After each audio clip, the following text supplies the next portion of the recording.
Ross, a very good morning to you. Good morning, Mike. So, you're in favour of young people being given help to find work, but I'm not sure this actually will help them to find work, will it? No, I mean, it's absolutely the right problem to be tackling. As 1 in 8 16 to 24-year-olds are classified as NEETs. That's Yeah. the acronym, not in education, employment or training. So it's a very serious problem. And, these are people who should be starting out on rewarding careers, and instead they're just sort of apparently idle, doing nothing. So Yeah. she's absolutely right to be tackling this issue. The trouble is that some of her other policy and some of the government's other policies are sort of working in the other Right. direction. She last budget she increased the employers' national insurance contributions. Employers warned at the time that would lead to fewer jobs, and what's happened over the first year of the Labour government, the number of payrolled jobs fell by 142,000. Yeah. Well, that doesn't make it easier for young people to get a job, does it? I mean, these are the jobs that have been lost are particularly those at the sort of beginner's end, if you Yeah. like, catering and retail and so on, the Yeah. sort of jobs, Hospitality. particularly part-time jobs, Yeah. because the threshold for paying national insurance was reduced from 9,000 to 5,000 a year, which has brought a lot of part-time workers into the net, and a lot of the jobs that have been Yeah, lost. exactly. Well, I mean, it's rather like their initiative at the back end of last week to say that they wanted to pump millions and millions of pounds into sort of regional towns and cities so that they could rebuild their economies, and they were particularly keen on promoting pubs and particularly keen on, starting up small businesses in high streets and things. And it's like, well, hang on a minute, you've just spent the best part of the last year closing them all down. Pubs are closing at a rate of knots because of the national insurance hikes. Restaurants locally are closing down. Shops in local high streets are not able to pay the high rates of business tax, the business rates that are being charged. And then suddenly they've gone, oh, but we want to save the local economy. Well, you've already killed it.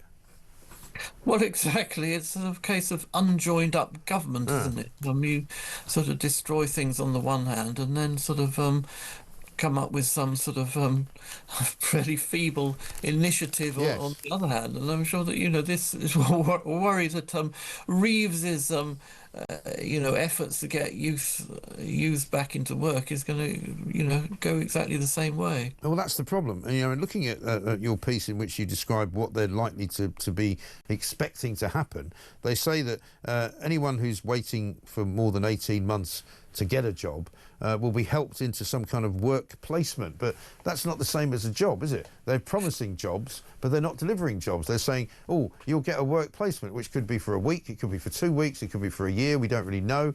We don't know if it's going to be paid. We don't know if the benefits are going to stop.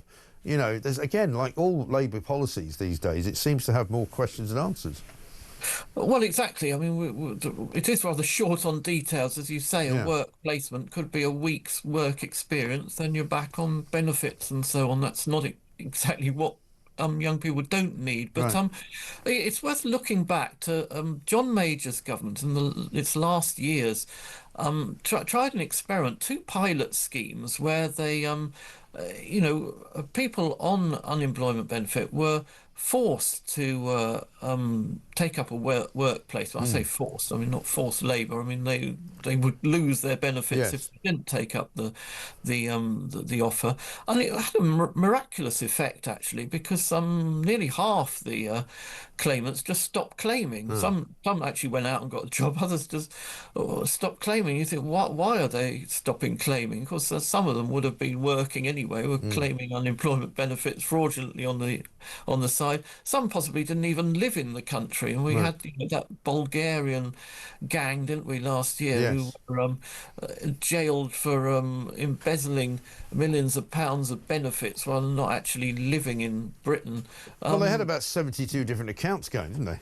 Yes, yeah. So there's a huge underbelly of fraud probably going on, which would it be exposed if we had a proper scheme to get people into work. So yeah, I mean, if Reeves means what she says, I don't see, by the way, why people should have to wait 18 months Right. before being offered a work placement. You should be offered a work placement straight away. If you don't turn up, you don't get any benefit, you don't get paid, and I think that would have absolutely miraculous effect on youth employment as well as on the public purse. Yeah, but of course the other thing that people have mentioned to me is that in addition to trying to help local British youth to get work, she's also encouraging European youth to come and work in Britain as part of a sort of freedom of movement business. So clearly the two policies are going to be at odds with each other, aren't they? Well, it actually wants to bring in a youth mobility scheme, Yeah. which would, bring in more migrant workers from the European Union again. And of course, high rates of migration are part of the Mm. problem for young people because they tend to bring in a lot of people to take up low-paid jobs, exactly those which the young people in Britain Mm. need to be taking up. And there's a lot of employers, I think, are being a bit lazy on this as well. They take the easy option of bringing in a skilled workers from overseas, which you can understand, but as a cheap alternative to training a British worker. Right. And, Well, that seems to be a fundamental problem, doesn't it? Because we keep hearing from certain aspects of the Labour government and certain aspects of the Tory government before them that, oh, we must have immigration because we need these people to do jobs that people in Britain can't do. But we've got so many people in Britain not working now who don't seemingly feel the need to work because they're quite happy living off the benefit system because it doesn't pay them to go back to work. It's an unworkable model in the long term. You can't keep importing people, paying them less money and waiting for them to disappear off back home at some point, while at the same time giving benefits to people in Britain to stop them from working. No, exactly. And it's hugely corrosive to young people if they don't get into the Yeah. job market straight away because, once they become long-term unemployed, it's very easy to settle into a lifetime of unemployment. And as you say, I mean, there's this sort of horrific rise in the number of people claiming to be too depressed or anxious to work. And Yes. this is the other side of the story, which the government seemed as if it was going to start tackling a few months ago by cutting benefits Yes. for,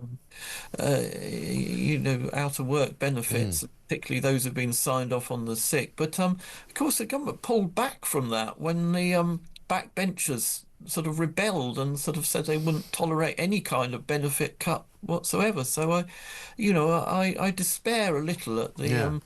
chances of the government actually making meaningful. Well, yeah, because nobody who is suffering from anxiety and who is off work as a result of that will be given any kind of encouragement to go back to work at all. Apparently, they're going to leave them be. They're just going to let them suffer from anxiety and not even help them, which is kind of mad in its way. And another story I've got in the Telegraph here says that basically the pledge to tackle youth unemployment will target just 1 in 20 young people who are currently out of work. So they're not even literally tackling what they say they're going to do.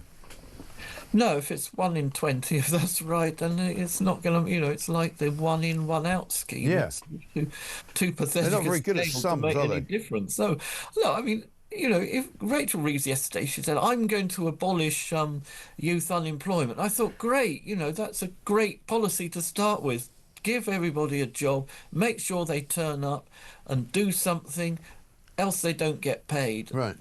That would be a logical and fair policy which would actually achieve something. But I feel when we get the details of this scheme, it's going to be sort of rather miserable and too small a scale really to make any difference. Yeah, it really is. Good to see you, though. Thank you very much indeed.